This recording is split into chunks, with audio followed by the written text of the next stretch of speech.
All right, some of you guys have been asking what the golf ball pattern is for.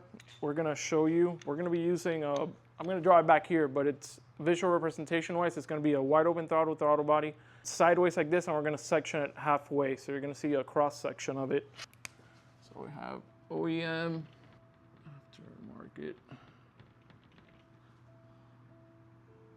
This would be the boundaries of the throttle body here.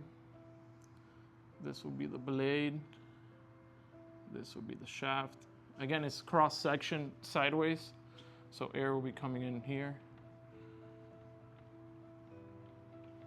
So regularly what happens, you'll have air coming in. Once it reaches here, it'll sort of bounce off this way like this.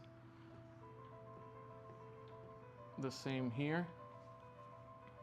So you will have this vortices here,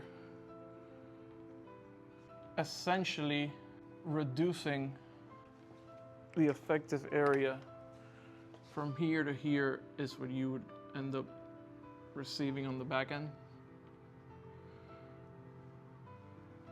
Meanwhile, with our throttle bodies,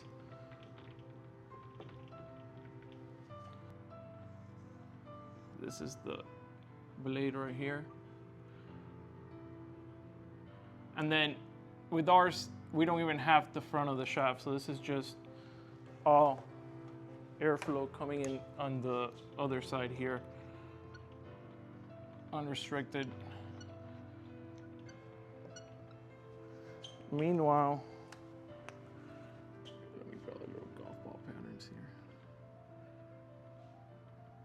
It'll create little vortices around this area here. So the new airflow will be coming in. It will hug this wall here, basically the shaft.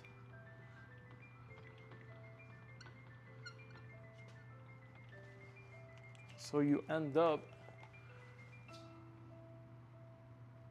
utilizing most of the throttle body. Now, some other companies, for example, reduce the shaft here. The same effect will still happen, it will just be a little more minimal. So instead of up there, it might be a little down here. So you might get a little increase here, but not by much.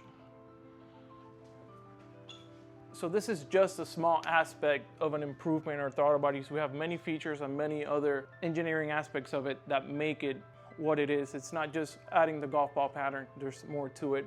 As you see here, we have the shaft completely removed, and aside from inlet slots and everything else we do. So stay tuned for more.